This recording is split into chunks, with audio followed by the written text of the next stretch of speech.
The Deception by John Gray. How far is truth susceptible of embodiment? That is the question. That is the experiment. Nietzsche. 1. At the masked ball. I should liken Kant to a man at a ball who all evening has been carrying on a love affair with a masked beauty, in the vain hope of making a conquest, when at last she throws off her mask and reveals herself to be his wife. In Schopenhauer's fable, the wife masquerading as an unknown beauty was Christianity. Today it is humanism. What Schopenhauer wrote of Kant is no less true today. As commonly practiced, philosophy is the attempt to find good reasons for conventional beliefs. In Kant's time, the creed of conventional people was Christian. Now it is humanist. Nor are these two faiths so different from one another. Over the past 200 years, philosophy has shaken off Christian faith.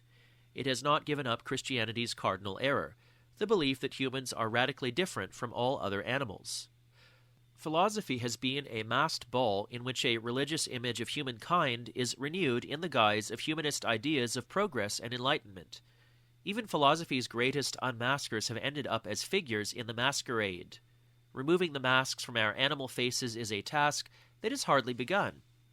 Other animals are born, seek mates, forage for food, and die. That is all.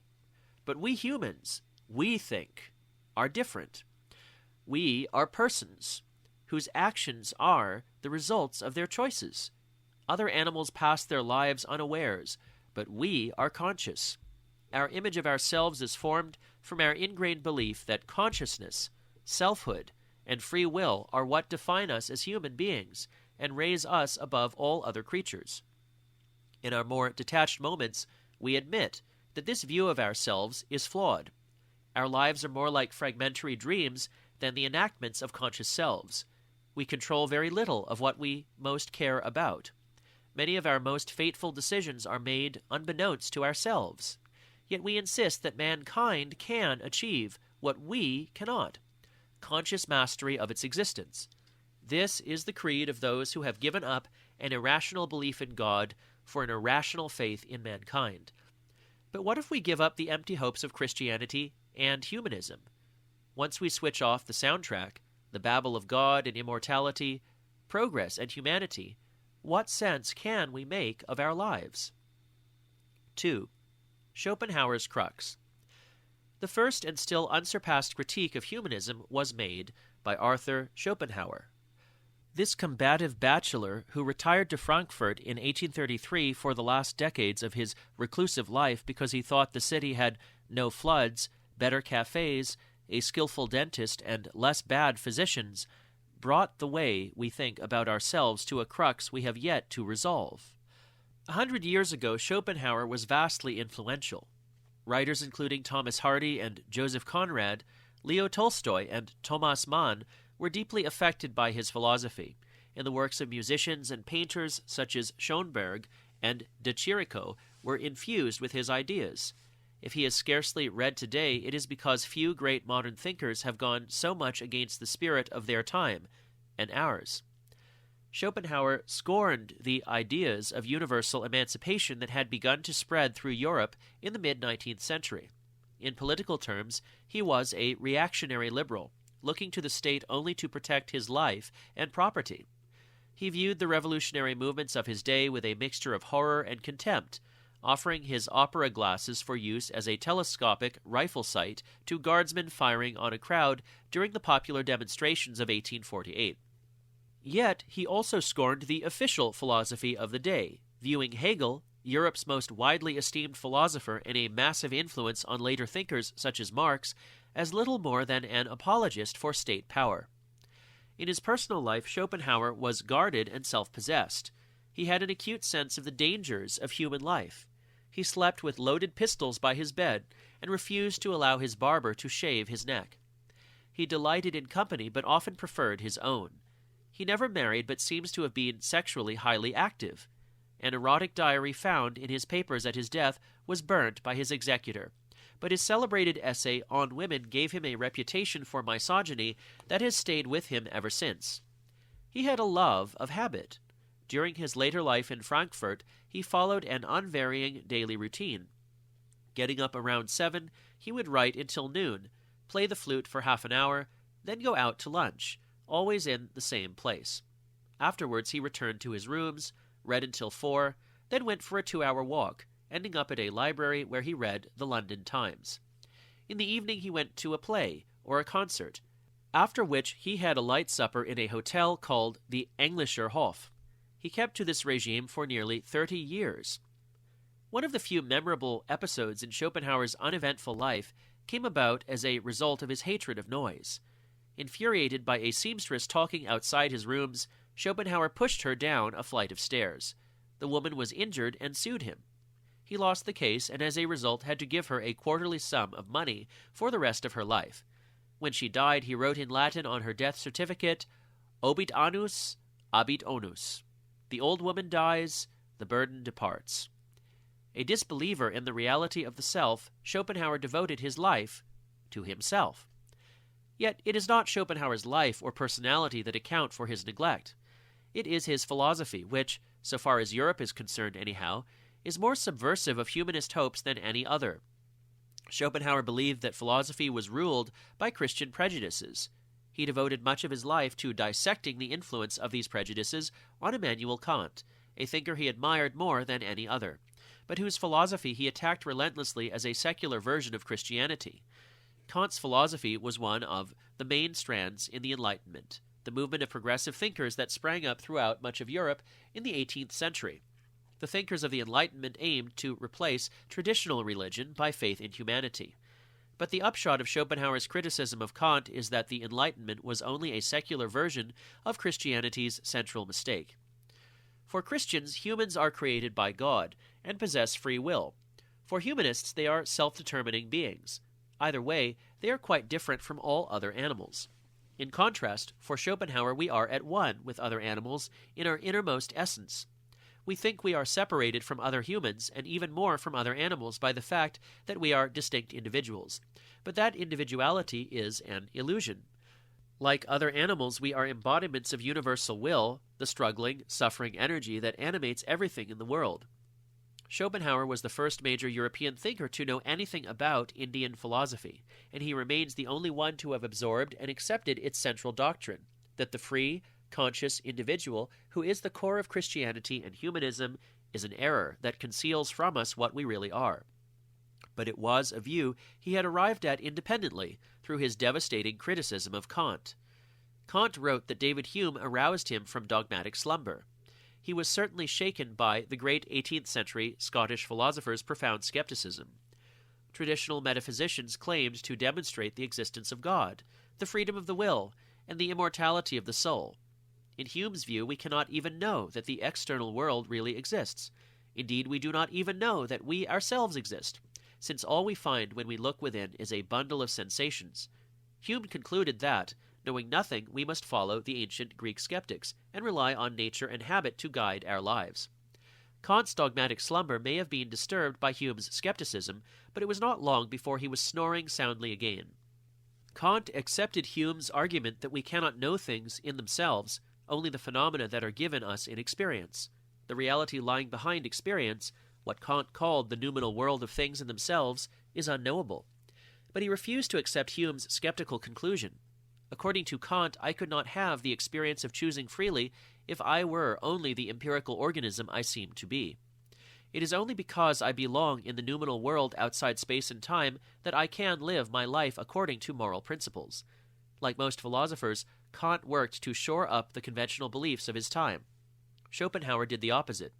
Accepting the arguments of Hume and Kant that the world is unknowable, he concluded that both the world and the individual subject that imagines it knows it are Maya, dreamlike constructions with no basis in reality. Morality is not a set of laws or principles. It is a feeling, the feeling of compassion for the suffering of others, which is made possible by the fact that separate individuals are finally figments. Here, Schopenhauer's thought converges with the Vedanta and Buddhism, which despite their differences share the central insight that individual selfhood is an illusion. Schopenhauer accepted the skeptical side of Kant's philosophy and turned it against him. Kant demonstrated that we are trapped in the world of phenomena and cannot know things in themselves. Schopenhauer went one step further and observed that we ourselves belong in the world of appearances. Unlike Kant, Schopenhauer was ready to follow his thoughts wherever they led. Kant argued that unless we accept that we are autonomous, freely choosing selves, we cannot make sense of our moral experience. Schopenhauer responded that our actual experience is not of freely choosing the way we live, but of being driven along by our bodily needs, by fear, hunger, and above all, sex. Sex, as Schopenhauer wrote in one of the many inimitably vivid passages that enliven his works, is the ultimate goal of nearly all human effort. It knows how to slip its love notes and ringlets into ministerial portfolios and philosophical manuscripts. When we are in the grip of sexual love, we tell ourselves we will be happy once it is satisfied. But this is only a mirage. Sexual passion enables the species to reproduce. It cares nothing for individual well-being or personal autonomy. It is not true that our experience compels us to think of ourselves as free agents. On the contrary, if we look at ourselves truthfully, we know we are not. Schopenhauer believed he had the definitive answer to the metaphysical questions that had plagued thinkers since philosophy began. Using his critique of Kant to batter down the ordinary view of time, space, and cause and effect, he offered a different vision of the world, one in which there are no separate things at all, in which plurality and difference do not exist, and there is only the ceaseless striving he calls will. This is an arresting picture, but we need not take it as the ultimate truth about the nature of things. Instead, we may take it as a metaphor for a truth about ourselves. We like to think reason guides our lives, but reason itself is only, as Schopenhauer puts it, echoing Hume, the hard-pressed servant of the will. Our intellects are not impartial observers of the world, but active participants in it. They shape a view of it that helps us in our struggles. Among the imaginary constructions created by the intellect working in the service of the will, perhaps the most delusive is the view it gives us of ourselves as continuing, unified individuals. Kant tried to protect our most cherished notions, above all our ideas of personal identity, free will, and moral autonomy, from the solvent of skeptical doubt. Putting them to the acid test of actual experience, Schopenhauer showed that they melt away. In doing so, he destroyed Kant's philosophy, and with it the idea of the human subject that underpins both Christianity and humanism. 3. Nietzsche's optimism. Schopenhauer wrote, "What history relates is in fact only the long, heavy, and confused dream of mankind." Nietzsche attacked Schopenhauer's view of history as pessimism, yet in denying that history has any meaning, Schopenhauer was simply drawing the last consequence of what Nietzsche was later to call the death of God. Nietzsche was an inveterately religious thinker, whose incessant attacks on Christian beliefs and values attest to the fact that he could never shake them off. The incomparable atheist and indefatigable scourge of Christian values came from a line of clergymen. Born in 1844, he was the son of a Lutheran minister, and both his father and his mother were themselves children of ministers. Appointed to the chair of classical languages at Basel University when he was only 24, ill health forced Nietzsche to give up his precociously brilliant academic career. For the rest of his life he led a wandering, ascetic existence. Crisscrossing Europe in search of good weather and peace of mind, he lived in small guest houses where his solitary ways and gentle manners earned him the tag the Little Saint. Despite a tangled and inconclusive involvement with a remarkable woman, Lou Andreas Salome, he never had a lover, and very likely hardly any sex life, yet somehow he seems to have contracted syphilis. It was probably the progressive effect of the disease on the brain that triggered his mental breakdown in Turin in January 1889, when he embraced a horse that he saw being flogged by a coachman on the Piazza Carlo Alberto. After that, his mind gone, he lingered in a half-world of physical and mental paralysis until he died in 1900. Nietzsche's collapse was prefigured in his thought. He had dreamt of such an incident the previous May and written about the dream in a letter. Possibly Nietzsche's gesture mimicked that of Raskolnikov, the criminal hero of a novel Nietzsche had read and much admired, Dostoevsky's Crime and Punishment, who dreamt of throwing his arms around a mistreated horse. Or perhaps it can be seen as an attempt to beg forgiveness from the animal for the cruel treatment it had received, a cruelty that Nietzsche may well have believed flowed from the errors of philosophers such as Descartes, who held that animals were unfeeling machines. It is ironic that Nietzsche's breakdown should have been triggered by the sight of an animal being cruelly treated. Against Schopenhauer, Nietzsche had often argued that the best people should cultivate a taste for cruelty. Schopenhauer had been Nietzsche's first love in philosophy, but in his early book, The Birth of Tragedy, he is already urging that pity, the supreme virtue according to Schopenhauer, should not be allowed to destroy the joy of life. In later writings, Nietzsche insisted that pity was not the supreme virtue, but rather a sign of weak vitality. If pity became the core of ethics, the result would only be more suffering, as misery became contagious and happiness an object of suspicion. Schopenhauer argued that we achieve compassion for other living things by turning away from the will, by ceasing to care about our own well-being and survival. In Nietzsche's view, this morality of compassion was anti-life. Life was indeed cruel, but it was better to glorify the will than deny it. In The Birth of Tragedy, Nietzsche returned to the ancient Greek cult of the god Dionysus, the wild spirit of antithesis and paradox, of immediate presence and complete remoteness, of bliss and horror, of infinite vitality and the cruelest destruction, whose death and rebirth were celebrated to mark the renewal of life after winter. This was Nietzsche's answer to Schopenhauer's pessimism, a Dionysian affirmation of life in all its cruelty. Yet it was not the coldly cheerful Schopenhauer, the flute-playing pessimist, as Nietzsche scornfully described him, who was destroyed by pity. It was Nietzsche whose acute sensitivity to the pain of the world tormented him throughout his life. In his last days of sanity, he sent euphoric letters to friends, alternately signed Dionysus and the Crucified. The circumstances of Nietzsche's breakdown suggest another irony. Unlike Nietzsche, Schopenhauer turned away from Christianity and never looked back, and one of the core Christian beliefs that he left behind was a belief in the significance of human history. For Christians, it is because they occur in history that the lives of humans have a meaning, that the lives of other animals do not. What enables humans to have a history is that, unlike other animals, they can freely choose how to live their lives. They are given this freedom by God, who created them in his own image. If we truly leave Christianity behind, we must give up the idea that human history has a meaning. Neither in the ancient pagan world nor in any other culture has human history ever been thought to have an overarching significance. In Greece and Rome, it was a series of natural cycles of growth and decline. In India, it was a collective dream, endlessly repeated. The idea that history must make sense is just a Christian prejudice. If you believe that humans are animals, there can be no such thing as the history of humanity, only the lives of particular humans. If we speak of the history of the species at all, it is only to signify the unknowable sum of these lives. As with other animals, some lives are happy, others wretched. None has a meaning that lies beyond itself. Looking for meaning in history is like looking for patterns in clouds. Nietzsche knew this, but he could not accept it. He was trapped in the chalk circle of Christian hopes. A believer to the end, he never gave up the absurd faith that something could be made of the human animal. He invented the ridiculous figure of the Superman to give history meaning it had not had before. He hoped that humankind would thereby be awakened from its long sleep. As could have been foreseen, he succeeded only in adding further nightmares to its confused dream. 4. Heidegger's humanism.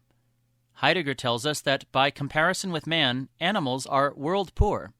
Animals merely exist, reacting to the things they encounter around them, whereas humans are makers of the worlds they inhabit. Why does Heidegger believe this? Because he cannot rid himself of the prejudice that humans are necessary in the scheme of things, whereas other animals are not. In his letter on humanism, Heidegger claims to reject the man-centered thinking that has prevailed ever since the pre-Socratics, he tells us, in Western philosophy. In the past, philosophers were concerned only with the human. Now they should put the human on one side and concern themselves with being. But Heidegger turns to being for the same reason that Christians turn to God, to affirm the unique place of humans in the world. Like Nietzsche, Heidegger was a post-monotheist, an unbeliever who could not give up Christian hopes.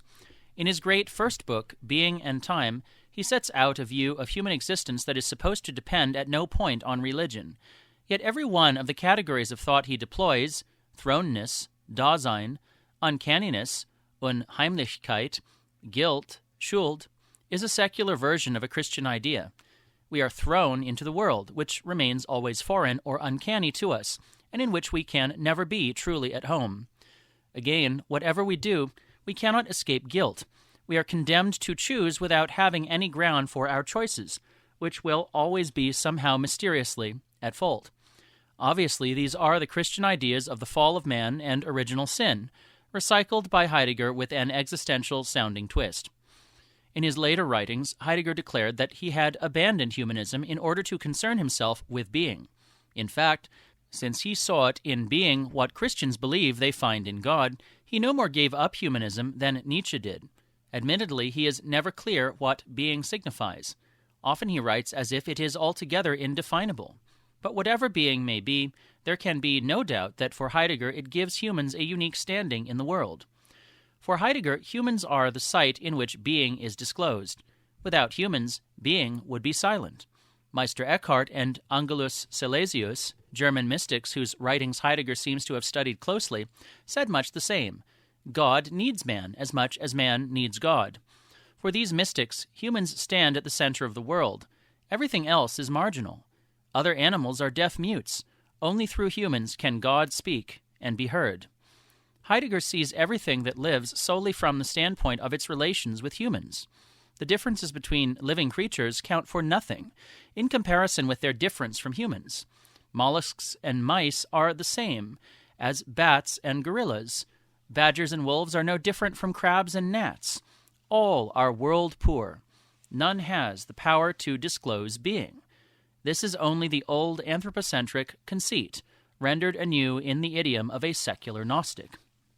Heidegger praised the crooked path of thought, but he did so because he believed it led back to home.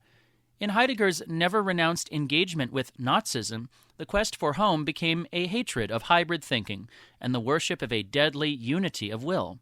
There can be little doubt that Heidegger's flirtation with Nazism was in part an exercise in opportunism. In May 1933, with the help of Nazi officials, he was appointed rector of the University of Freiburg. He used the post to give speeches in support of Hitler's policies, including one in November 1933, in which he pronounced, "The Führer himself, and alone, is the present and future German reality and its law." At the same time, he broke off relations with students and colleagues, such as his old friend and former teacher Edmund Husserl, who were Jewish. In acting in this way, Heidegger was not much different from many other German academics at the time. But Heidegger's involvement with Nazism went deeper than cowardice and power worship. It expressed an impulse integral to his thinking. By contrast with Nietzsche, a nomad who wrote for travelers like himself and who was able to put so much in question because he belonged nowhere, Heidegger always yearned desperately to belong. For him, thinking was not an adventure whose charm comes from the fact that one cannot know where it leads. It was a long detour at the end of which lay the peace that comes from no longer having to think. In his rectorial address at Freiburg, Heidegger came close to saying as much, leading the observer, Karl Lowith, to comment that it was not quite clear whether one should now study the pre-Socratic philosophers or join the brown shirts. Heidegger claimed that in his later thought he turned away from humanism. Yet, except perhaps in his last years, he showed no interest in traditions in which the human subject is not central. He held resolutely to the European tradition because he believed that in it alone the question of being had been rightly posed. It was this belief that led him to assert that Greek and German are the only true philosophical languages, as if the subtle reasonings of Nagarjuna, Zhuangzi, and Dogen, J. Tsongkhapa, Averroes, and Maimonides could not be philosophy, because Indian, Chinese, Japanese, Tibetan, Arab, and Jewish thinkers did not write in these European tongues. Purged of alien voices and returned to its primordial purity, philosophy could once again become the voice of being. Philosophers could read the runes of history and know what mankind was called upon to do, as Heidegger claimed he did in Germany in the 30s. Seldom has a philosopher claimed so much for himself, or been so deluded. In Heidegger's last writings, he speaks of Gelassenheit, or releasement, a way of thinking and living that is turned away from willing. Perhaps this reflects the influence on him of East Asian thought, particularly Taoism. More likely, Heidegger's Gelassenheit is only the release from willing that Schopenhauer had long before seen as the source of art. In art, and above all in music, we forget the practical interests and strivings that together make up the will. By doing so, we forget ourselves, Schopenhauer claimed. We see the world from a standpoint of selfless contemplation. In the last phase of his thought, the only one in which he really turned away from humanism, Heidegger did little more than return to Schopenhauer by a roundabout route. 5. Conversing with lions. If a lion could talk, we could not understand him, the philosopher Ludwig Wittgenstein once said. It's clear that Wittgenstein hadn't spent much time with lions, commented the gambler and conservationist John Aspinall. Like Heidegger, Wittgenstein was a humanist in a venerable European tradition. Philosophers from Plato to Hegel have interpreted the world as if it was a mirror of human thinking. Later philosophers such as Heidegger and Wittgenstein went further and claimed that the world is a construction of human thought. In all these philosophies, the world acquires a significance from the fact that humans have appeared in it. In fact, until humans arrive, there is hardly a world at all. Wittgenstein believed that his later thought had transcended traditional philosophy, but at bottom it is not much more than another version of the oldest of philosophies, idealism. For idealists, thought is the final reality. There is nothing that is independent of mind. In practice, this means that the world is a human invention. If solipsism is the belief that only I exist, idealism is the belief that only humans exist. Unusual, possibly unique amongst philosophers in producing two different and opposed systems of thought, Wittgenstein tried in his first philosophy to give an account of thought and language in which it mirrored the logical structure of the world. This is the philosophy of his Tractatus Logico-Philosophicus. By the time he had formulated his second philosophy, most clearly expressed in his Philosophical Investigations, Wittgenstein had given up the idea that language could mirror the world. Instead, he denied that any sense could be given to the idea of a world existing apart from language. This led him to give up his earlier mystical belief, expressed in the Tractatus and owing a good deal to Schopenhauer, that there are some things that cannot be expressed in words and about which we must be silent. In Wittgenstein's later philosophy, there is nothing that cannot be said. Despite the power and subtlety with which Wittgenstein developed this view, it is only idealism stated in linguistic terms. Wittgenstein took it as given that we cannot talk to lions. If humans were found among whom conversation with other animals was normal, he could say only that we, that's to say he, could not understand them. He wrote, "The common behavior of mankind is the system of reference by means of which we interpret an unknown language." We might more truly say, the common behavior of animals is the system of reference by means of which we interpret the brute noises of humans. 6. Postmodernism. Postmodernists tell us there is no such thing as nature, only the floating world of our own constructions. All talk of human nature is spurned as dogmatic and reactionary. Let us put these phony absolutes aside, say the postmodernists, and accept that the world is what we make of it. Postmodernists parade their relativism as a superior kind of humility, the modest acceptance that we cannot claim to have the truth. In fact, the postmodern denial of truth is the worst kind of arrogance. In denying that the natural world exists independently of our beliefs about it, postmodernists are implicitly rejecting any limit on human ambitions. By making human beliefs the final arbiter of reality, they are effectively claiming that nothing exists unless it appears in human consciousness. The idea that there is no such thing as truth may be fashionable, but it is hardly new. 2,500 years ago, Protagoras, the first of the Greek sophists, declared, "Man is the measure of all things."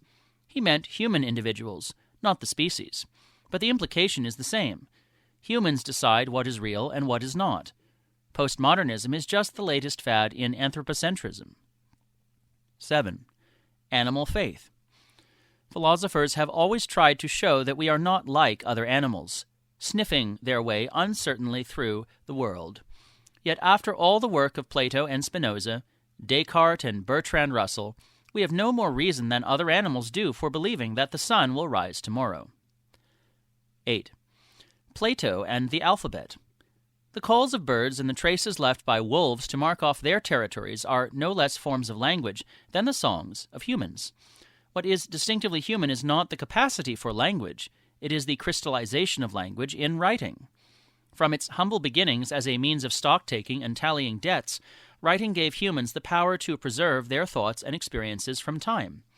In oral cultures, this was attempted by feats of memory, but with the invention of writing, human experience could be preserved when no memory of it remained. The Iliad must have been handed down as a song for many generations, but without writing we would not have the vision of an archaic world it preserves for us today. Writing creates an artificial memory, whereby humans can enlarge their experience beyond the limits of one generation or one way of life. At the same time, it has allowed them to invent a world of abstract entities and mistake them for reality. The development of writing has enabled them to construct philosophies in which they no longer belong in the natural world. The earliest forms of writing preserved many links with the natural world. The pictographs of Sumer were metaphors of sensuous realities. With the evolution of phonetic writing, those links were severed. Writing no longer pointed outwards to a world humans shared with other animals. Henceforth, its signs pointed backwards to the human mouth, which soon became the source of all sense. When 20th century philosophers such as Fritz Mautner and Wittgenstein attacked the superstitious reverence for words they found in philosophers such as Plato, they were criticizing a byproduct of phonetic writing. It is scarcely possible to imagine a philosophy such as Platonism emerging in an oral culture. It is equally difficult to imagine it in Sumeria. How could a world of bodiless forms be represented in pictograms? How could abstract entities be represented as the ultimate realities in a mode of writing that still recalled the realm of the senses? It is significant that nothing resembling Platonism arose in China. Classical Chinese script is not ideographic, as used to be thought, but because of what A.C. Graham terms its combination of graphic wealth with phonetic poverty, it did not encourage the kind of abstract thinking that produced Plato's philosophy. Plato was what historians of philosophy call a realist. He believed that abstract terms designated spiritual or intellectual entities. In contrast, throughout its long history, Chinese thought has been nominalist. It has understood that even the most abstract terms are only labels, names for the diversity of things in the world. As a result, Chinese thinkers have rarely mistaken ideas for facts. Plato's legacy to European thought was a trio of capital letters: the good, the beautiful, and the true. Wars have been fought and tyrannies established. Cultures have been ravaged and peoples exterminated in the service of these abstractions.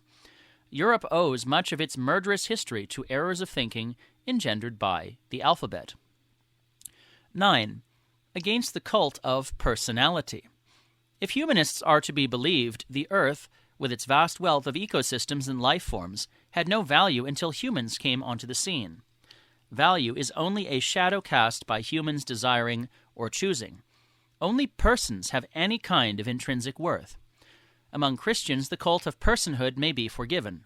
For them, everything of value in the world emanates from a divine person, in whose image Christians are made. But once we have relinquished Christianity, the very idea of the person becomes suspect. A person is someone who believes that she authors her own life through her choices. That is not the way most humans have ever lived, nor is it how many of those with the best lives have seen themselves. Did the protagonists in the Odyssey or the Bhagavad Gita think of themselves as persons? Did the characters in the Canterbury Tales? Are we to believe that Bushido warriors in Edo, Japan, princes and minstrels in medieval Europe, Renaissance courtesans and Mongol nomads were lacking because their lives failed to square with a modern ideal of personal autonomy? Being a person is not the essence of humanity, only, as the world's history suggests, one of its masks. Persons are only humans who have donned the mask that has been handed down in Europe over the past few generations and taken it for their face. 10. The poverty of consciousness. Consciousness counts for less in the scheme of things than we have been taught. Plato identified ultimate reality with what was perceived by humans in their most conscious moments, and it has been an axiom since Descartes that knowledge presupposes conscious awareness. But sensation and perception do not depend on consciousness, still less on self-awareness. They exist throughout the animal and plant kingdoms. The senses of plants are sophisticated. Some can detect the lightest touch better than the activity of human fingertips, and they all have a sense of vision. The oldest and simplest microbial life forms have senses that resemble those of humans. Halobacteria date back to the beginnings of life on Earth. They are organisms which can detect and respond to light by virtue of a compound called rhodopsin, the same compound present as a pigment in human eyes that enables us to see. We look at the world through eyes of ancient mud. The old dualisms tell us that matter lacks intelligence and knowledge can exist only where there are minds. In truth, knowledge does not need minds or even nervous systems. It is found in all living things. As Margulis has written, small mammals communicate the coming earthquake or cloudburst. Trees release volatiles, substances that warn their neighbors that gypsy moth larvae are attacking their leaves. Extinct packs of wolves and flocks of dinosaurs enjoyed their own proprioceptive social communication. Gaia, the physiologically regulated Earth, enjoyed proprioceptive global communication long before people evolved. Bacteria act on knowledge of their environment. Sensing chemical differences, they swim towards sugar and away from acid. The immune systems of more complicated organisms display learning and memory.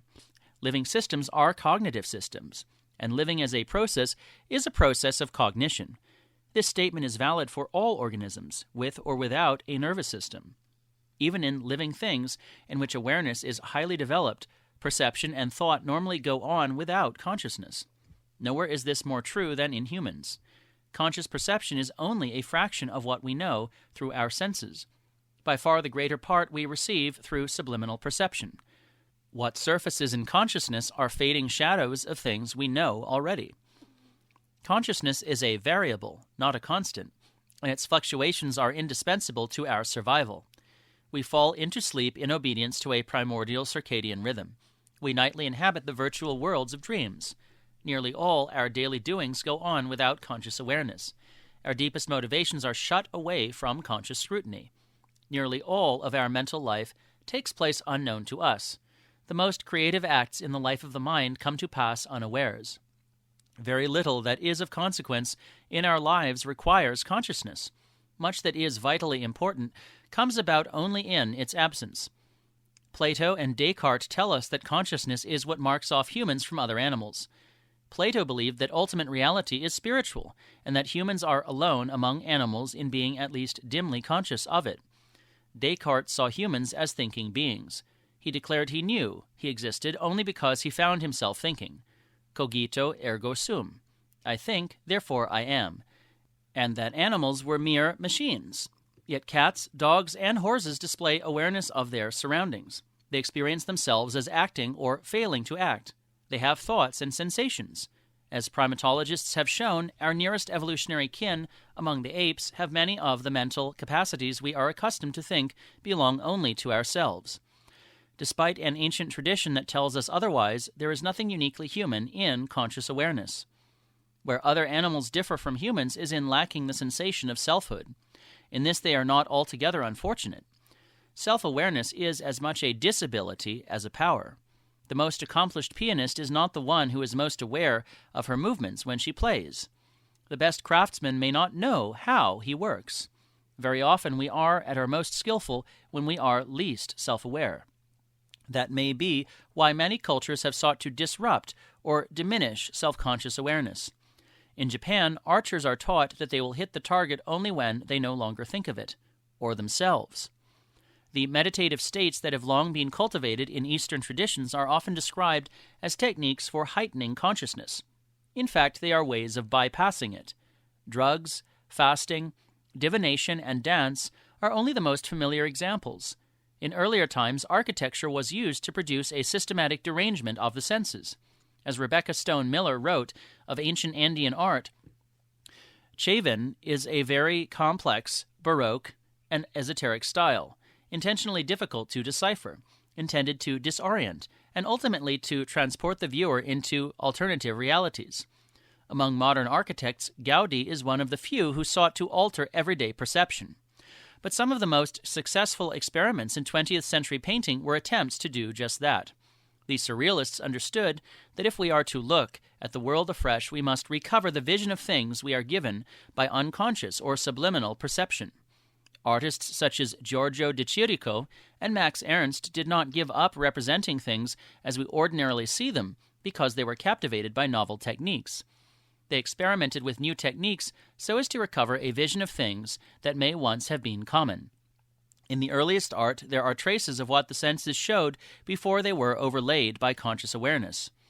The artists of the Upper Paleolithic had no history, N.K. Sanders observes, this does not mean that their minds were an intellectual void, a tabula rasa waiting to be filled with the experiences of civilization.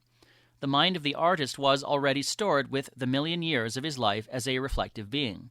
Most of this is now beyond our reach.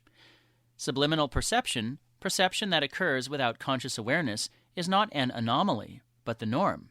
Most of what we perceive of the world comes not from conscious observation, but from a continuous process of unconscious scanning. Unconscious vision has proved to be capable of gathering more information than a conscious scrutiny lasting 100 times longer. The undifferentiated structure of unconscious vision displays scanning powers that are superior to conscious vision. These words were written by the psychoanalyst Anton Ehrenzweig in the course of developing a theory of art. But the sciences tell the same story. The early 20th century neurologist O. Potzel showed that images shown to waking people too briefly to be noticed or consciously remembered surface in their dreams. Again, in the phenomenon of blind sight, brain-damaged people can describe and manipulate objects that fall outside their field of vision. These examples come from scientific research into anomalous experiences, but subliminal perception is not something that occurs on the margins of our lives. It is continuous and all-pervasive. It was in order to exploit this fact that enterprises such as the Subliminal Projection Company were formed to influence consumer behavior by the use of messages too brief to be registered in conscious awareness. Subliminal advertising works, which is why in most countries it was effectively banned around 40 years ago. The world we see through the filter of conscious awareness is a fragment of that which is given us by subliminal vision. Our senses have been censored so that our lives can flow more easily, yet we rely on our preconscious view of the world in everything we do. To equate what we know with what we learn through conscious awareness is a cardinal error. The life of the mind is like that of the body. If it depended on conscious awareness or control, it would fail entirely. 11. Lord Jim's Jump. In his novel Lord Jim, Joseph Conrad writes of the son of an English parson who is charmed by the heroic vision of life as a seaman. He takes up the seafaring life only to be disillusioned. Entering the regions so well known to his imagination, he found them strangely barren of adventure. Yet he does not go back, but goes on with his life at sea. In his mid-20s, he enlists as first mate on the Patna, a battered old steamer. En route to Mecca with a human cargo of 800 pilgrims, the Patna hits a submerged obstacle and seems about to sink. Leaving the pilgrims to their fate, the ship's German captain and European officers take to a lifeboat they have lowered alongside. At first Jim does nothing, viewing the event almost as a spectator. But finally he jumps and finds himself in the lifeboat. I had jumped. He checked himself, averted his gaze. It seems, he added. As it turns out, the Patna is unharmed, and its Muslim passengers are safely towed to harbor. But Jim's life is changed forever. The ship's captain disappears, and Jim has to face the disgrace of a public inquiry alone. In private, he is haunted by the feeling that he has betrayed the seaman's ethic of bravery and service. In the years that follow, he seeks anonymity in perpetual travel. He ends up in Patusan, a remote settlement in northwest Sumatra, where he finds sanctuary from the world and becomes Tuan Jim, Lord Jim, the ruler who brings peace to the native people. But events and his own character conspire against him. Patusan is invaded by a malign buccaneer, Gentleman Brown, and his gang. Jim arranges for Brown to leave the island, but the pirate murders Jim's friend, the son of the elderly native chieftain. Jim has pledged his life to the safety of the inhabitants of Patusan. He honors the pledge by going to the grieving chieftain, who shoots him dead. Lord Jim's life is overshadowed by a question he cannot answer. Did he jump, or was he pushed by events? The idea that we are authors of our actions is required by morality. If Jim is to be held accountable for his jump, he must have been able to act otherwise than he did. That is what free will means, if it means anything. Did Jim do what he did freely? How can he, or anyone else, ever know? There are many reasons for rejecting the idea of free will, some of them decisive. If our actions are caused, then we cannot act otherwise than we do. In that case, we cannot be responsible for them. We can be free agents only if we are authors of our acts, but we are ourselves products of chance and necessity. We cannot choose to be what we are born. In that case, we cannot be responsible for what we do. These are strong arguments against free will, but recent scientific research has weakened it even more. In Benjamin Libet's work on the half-second delay, it has been shown that the electrical impulse that initiates action occurs half a second before we take the conscious decision to act. We think of ourselves as deliberating what to do than doing it. In fact, nearly the whole of our lives, our actions are initiated unconsciously. The brain makes us ready for action, then we have the experience of acting. As Libet and his colleagues put it, the brain evidently decides to initiate, or at the least prepare to initiate the act at a time before there is any reportable subjective awareness that such a decision has taken place. Cerebral initiation, even of a spontaneous voluntary act, can and usually does begin unconsciously. If we do not act in the way we think we do, the reason is partly to do with the bandwidth of consciousness, its ability to transmit information measured in terms of bits per second. This is much too narrow to be able to register the information we routinely receive and act on. As organisms active in the world, we process perhaps 14 million bits of information per second. The bandwidth of consciousness is around 18 bits. This means we have conscious access to about a millionth of the information we daily use to survive. The upshot of neuroscientific research is that we cannot be the authors of our acts.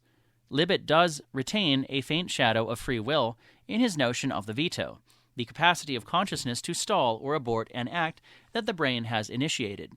The trouble is that we can never know when or if we have exercised the veto. Our subjective experience is frequently, perhaps always, ambiguous. When we are on the point of acting, we cannot predict what we are about to do. Yet when we look back, we may see our decision as a step on a path on which we were already bound.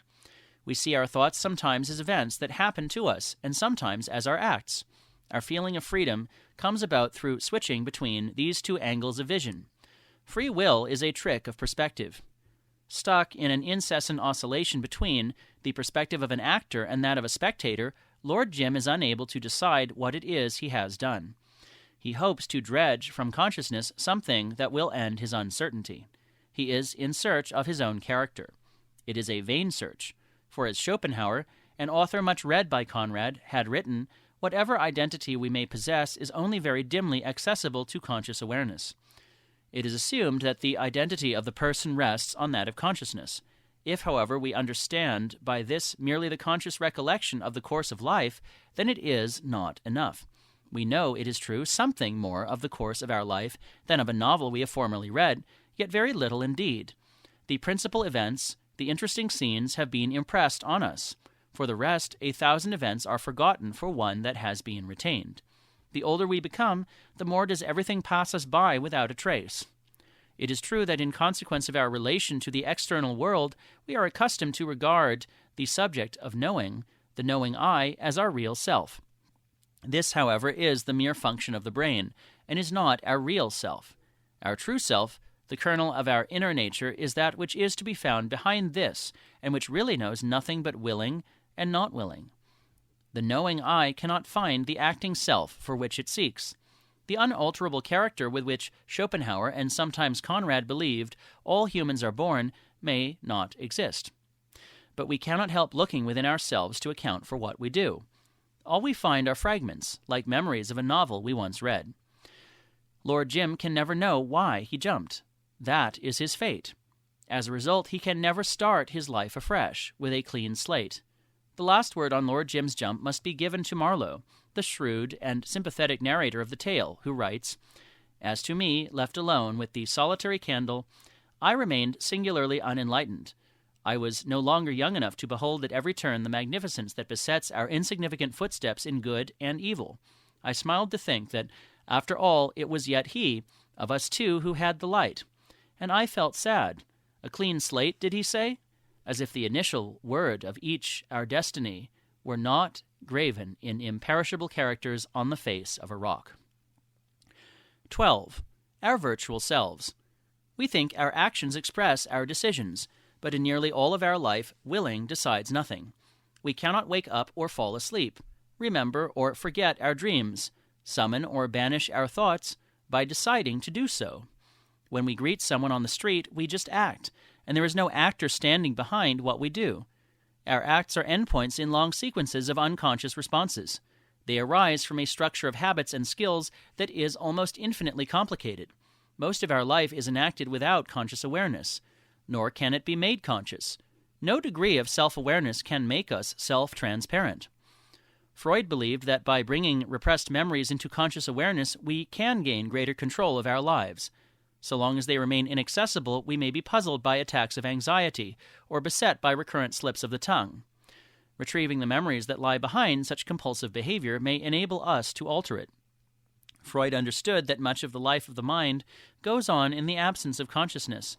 Perhaps he was right that bringing back to conscious awareness those of our thoughts that are unconscious because we have repressed them can enable us to cope with life better. But the preconscious mental activities that lie behind everyday perception and behavior cannot be retrieved in this way. Unlike the unconscious mind of which Freud speaks, they are what makes conscious awareness possible. Our conscious selves arise from processes in which conscious awareness plays only a small part. We resist this fact because it seems to deprive us of control of our lives. We think of our actions as the end results of our thoughts, yet much the greater part of everyone's life goes on without thinking. The sense of conscious agency may be an artifact of conflicts among our impulses. When we know what to do, we are hardly conscious of doing it. That does not mean we are ruled by instinct or habit. It means we spend our lives coping with what comes along. We deal with the death of a friend in much the same way we step aside to avoid a falling slate. We may be in doubt as to how to show our sadness or comfort others who have been bereaved. But if we succeed in doing so, it is not because we have altered our beliefs or improved our reasonings. It is because we have learned to cope with things more skillfully. We see ourselves as unitary, conscious subjects and our lives as the sum of their doings. Recent cognitive science and ancient Buddhist teachings are at one in viewing this ordinary sense of self as elusive. Both view selfhood in humans as a highly complex and fragmentary thing. Francisco Varela, a cognitive scientist who has noted the convergence of recent scientific inquiry with Buddhist teachings, has formulated the view of the self they have in common. Our micro-worlds and micro-identities do not come all stuck together in one solid, centralized, unitary self, but rather arise and subside in a succession of shifting patterns. In Buddhist terminology, this is the doctrine whose truth can be verified by direct observation, that the self is empty of self-nature, void of any graspable substantiality. Cognitive science follows Buddhist teachings in viewing the self as a chimera. Our perceptions are fragments, picked out from an unfathomable richness, but there is no one doing the selecting. Ourselves are themselves fragmentary. Contrary to what seems to be the case from a cursory introspection, cognition does not flow seamlessly from one state to another, but rather consists in a punctuated succession of behavioral patterns that arise and subside in measurable time. This insight of recent neuroscience and of cognitive science in general is fundamental, for it relieves us from the tyranny of searching for a centralized, homuncular quality to account for a cognitive agent's normal behavior. The notion that our lives are guided by a homunculus, an inner person directing our behavior, arises from our ability to view ourselves from the outside. We project a self into our actions because by doing so we can account for the way they seem to hang together. The continuities we find are frequently imaginary, but when they are real, it is not because anyone put them there. Our behavior displays a good deal of order, but it does not come about through any inner person ordering it. As R.A. Brooks writes, just as there is no central representation, there is no central system. Each activity connects perception to action directly. It is only the observer of the creature who imputes a central representation or central control. The creature itself has none. It is a collection of competing behaviors. Out of the local chaos of their interactions, there emerges, in the eye of the observer, a coherent pattern of behavior. This account of robot behavior by a contemporary theorist of artificial intelligence applies no less to humans. We are possessed by the notion that there must be a central controller, when in truth there are only the shifting sceneries of perception and behavior. Selfhood in humans is not the expression of any essential unity. It is a pattern of organization, not unlike that found in insect colonies. Around 80 years ago, the South African poet and naturalist Eugene Marais published The Soul of the White Ant, a path-breaking study of the life of termites. In it, he gave his reasons for thinking that ants have a soul, or psyche, but one that is communal, The soul of the white ant is not the property of any individual insect, but of the entire nest, the termitary. At the time, this was a revolutionary result, but it has been confirmed by later research. In an illuminating experiment, the removal of highly efficient insect nurses from a colony led them to forage more and nurse less, while in the main colony, less efficient nurses nursed more. When the efficient nurses returned to the main colony, they returned to their previous activities. What is particularly striking about the insect colony is that we readily admit that its separate components are individuals, and that it has no center of localized self. Yet the whole does behave as a unity, and as if there were a coordinating agent present at its center. What we observe in insect colonies is no different from what we find in ourselves. As Varela puts it, a selfless or virtual self, a coherent global pattern that emerges from the activity of simple, local components, which seems to be centrally located but is nowhere to be found. In humans, as in insect colonies, perception and action go on as if there were a self that directs them, when in fact none exists. We labor under an error.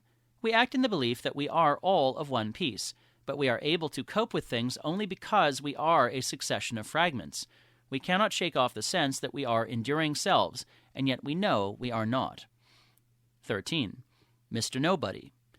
Looking back on his life, the British writer and academic Goronwy Rhys found only a succession of disjointed episodes. The discovery led him to question the very idea of personal identity.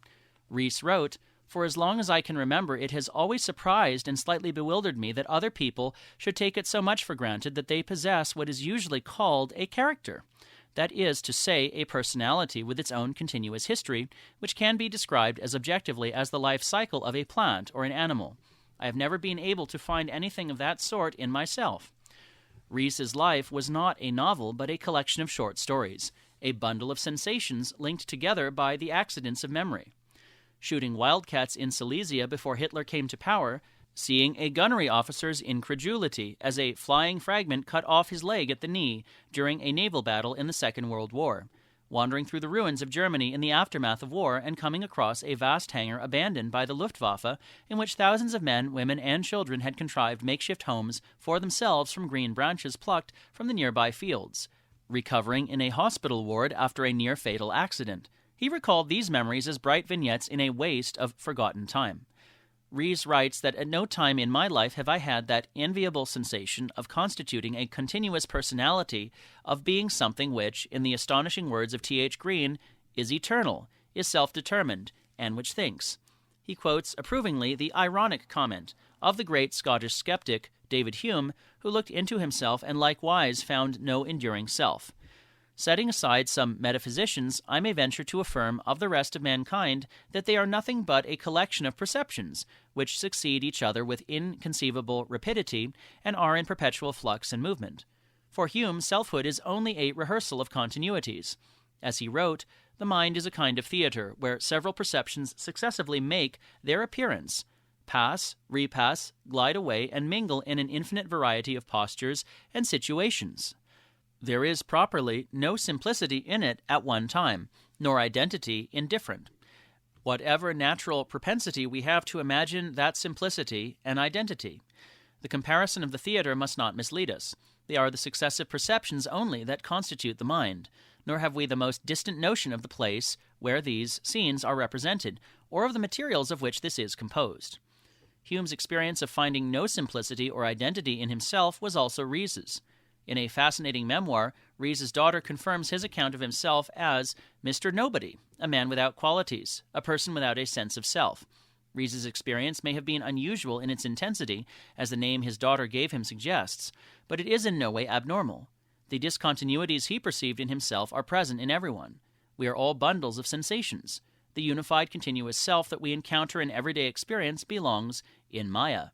We are programmed to perceive identity in ourselves, when in truth there is only change. We are hardwired for the illusion of self. We cannot look steadily at the momentary world, for if we did, we could not act. Nor can we observe the changes that are taking place incessantly in ourselves, for the self that witnesses them comes and goes in the blink of an eye. Selfhood is a side effect of the coarseness of consciousness. The inner life is too subtle and transient to be known to itself. But the sense of self has another source. Language begins in the play of animals and birds. So does the illusion of selfhood. On watching two monkeys playing, Gregory Bateson wrote thus: "This phenomenon, play, could only occur if the participant organisms were capable of some degree of meta-communication, i.e. of exchanging signals which would carry the message, 'This is play.' Expanded, the statement 'this is play' looks something like this: these actions in which we now engage do not denote what those actions for which they stand would denote." Bateson concluded, not only does the playful nip not denote what would be denoted by the bite for which it stands, but in addition the bite itself is fictional. Not only do the playing animals not quite mean what they are saying, but they are usually communicating about something which does not exist. Ravens have been recorded swooping over bands of gorillas, teasingly playing at attacking them. Again, they have been observed pretending to make a cache in which to hide food, and then, when they believe they are unobserved, secreting it elsewhere. These birds show the ability to deceive that comes with the power of language. In this they are no different from humans. Where humans differ from ravens is that they use language to look back on their lives and call up a virtual self. The illusion of enduring selfhood arises with speech. We acquire a sense of ourselves by our parents speaking to us in infancy. Our memories are strung together by many bodily continuities, but also by our names. We contrive shifting histories of ourselves in a fitful interior monologue. We form a conception of having a lifetime ahead of us by using language to construct a variety of possible futures. By using language, we have invented a fictive self, which we project into the past and the future, and even beyond the grave. The self we imagine surviving death is a phantom even in life. Our fictive selves are frail constructions. The sense of I is dissolved or transformed in trance and dreams, weakened or destroyed in fever and madness. It is in abeyance when we are absorbed in action. We may forget it in ecstasy or contemplation, but it always returns. The dissolution of self that mystics seek comes only with death. The I is a thing of the moment, and yet our lives are ruled by it. We cannot rid ourselves of this inexistent thing. In our normal awareness of the present moment, the sensation of selfhood is unshakable. This is the primordial human error, in virtue of which we pass our lives as in a dream. 14. The ultimate dream. In Buddhist meditation, the adept peels away the veils of habit that shroud our senses by a practice of bare attention. Buddhists believe that by the refinement of attention we can attain insight into reality, the momentary, vanishing world that ordinary attention simplifies and makes palatable to us. In order to help us live, the mind censors the senses, but as a result we inhabit a world of shadows. As the contemporary Buddhist meditation teacher Gunaratana has put it, our human perceptual habits are remarkably stupid. We tune out 99% of the sensory stimuli we actually receive, and we solidify the remainder into discrete mental objects. Then we react to those mental objects in programmed, habitual ways. The Buddhist ideal of awakening implies that we can sever our links with our evolutionary past. We can raise ourselves from the sleep in which other animals pass their lives. Our illusions dissolved, we need no longer suffer. This is only another doctrine of salvation, subtler than that of the Christians, but no different from Christianity in its goal of leaving our animal inheritance behind. But the idea that we can rid ourselves of animal illusion is the greatest illusion of all. Meditation may give us a fresher view of things, but it cannot uncover them as they are in themselves. The lesson of evolutionary psychology and cognitive science is that we are descendants of a long lineage, only a fraction of which is human. We are far more than the traces that other humans have left in us. Our brains and spinal cords are encrypted with traces of far older worlds. Even the deepest contemplation only recalls us to our unreality. Seeing that the self we take ourselves to be is illusory does not mean seeing through it to something else. It is more like surrendering to a dream. To see ourselves as figments is to awake, not to reality but to a lucid dream, a false awakening that has no end. That we cannot awaken from our dream is recognized in Taoism. This indigenous Chinese folk religion encompasses many traditions, a popular cult of magic and ritual and meditative and sexual practices used by yogis and alchemists in the pursuit of longevity or immortality. The best-known Taoist text, the Lao Tzu, has been read in Western countries as a manual for mystics and anarchists. In fact, it is more of an anthology, a hybrid collection of cryptic verses in which the barriers between logic and poetry melt away, and an amoral manual emerges of statecraft and personal survival in troubled times. The other great Taoist collection, the Zhuangzi, parts of which may actually derive from a philosopher-poet who lived in China in the 4th century BC, comes closer to being a mystical text. But the mystical vision it expresses is quite different from any found in Western countries, or in India. Zhuangzi is as much a skeptic as a mystic. The sharp dichotomy between appearance and reality that is central in Buddhism is absent, and so is the attempt to transcend the illusions of everyday existence. Zhuangzi sees human life as a dream, but he does not seek to awaken from it. In a famous passage, he writes of dreaming he was a butterfly and not knowing on awakening whether he is a human being who has dreamt of being a butterfly, or a butterfly dreaming he is a human being. Once upon a time, I, Zhuangzi, dreamt I was a butterfly, flitting around and enjoying myself. I had no idea I was Zhuangzi. Then suddenly I woke up and was Zhuangzi again. But I could not tell had I been Zhuangzi dreaming I was a butterfly, or a butterfly dreaming I was Zhuangzi. However, there must be some sort of difference between Zhuangzi and a butterfly. We call this the transformation of things. Unlike the Buddha, A.C. Graham explains, Zhuangzi did not seek to awaken from the dream. He dreamt of dreaming more lucidly. Buddhists awaken out of dreaming. Zhuangzi wakes up to dreaming. Awakening to the truth that life is a dream need not mean turning away from it. It may mean embracing it. If life is a dream implies that no achievement is lasting, it also implies that life can be charged with the wonder of dreams, that we drift spontaneously through events that follow a logic different from that of everyday intelligence, that fears and regrets are as unreal as hopes and desires. Zhuangzi admits no idea of salvation. There is no self and no awakening from the dream of self. When we dream, we do not know we are dreaming, and in the middle of a dream we interpret a dream within it. Not until we wake do we know that we were dreaming. Only at the ultimate awakening shall we know that this is the ultimate dream. We cannot be rid of illusions. Illusion is our natural condition. Why not accept it? 15. The experiment. Contemporary philosophers are not so bold as to claim that philosophy teaches us how to live, but they are hard put to say what it does teach. When pressed, they may venture the opinion that it instills clarity of thinking, a worthy object to be sure, but clear thought can be inculcated by the study of history, geography, or physics. Rigor of mind should not need a university department of its own. In the Middle Ages, philosophy gave an intellectual scaffolding to the Church. In the 19th and 20th centuries, it served a myth of progress. Today, serving neither religion nor a political faith, philosophy is a subject without a subject matter, scholasticism without the charm of dogma. The ancient Greek philosophers had a practical aim, peace of mind. As it was practiced by Socrates, philosophy was not the mere pursuit of knowledge. It was a way of life, a culture of dialectical debate and an armory of spiritual exercises, whose goal was not truth but tranquility. Pyrrho, the founder of Greek skepticism, did not need to go with Alexander to India to discover philosophies whose goal was inner peace. The ancient Greeks were at one with their contemporaries in India.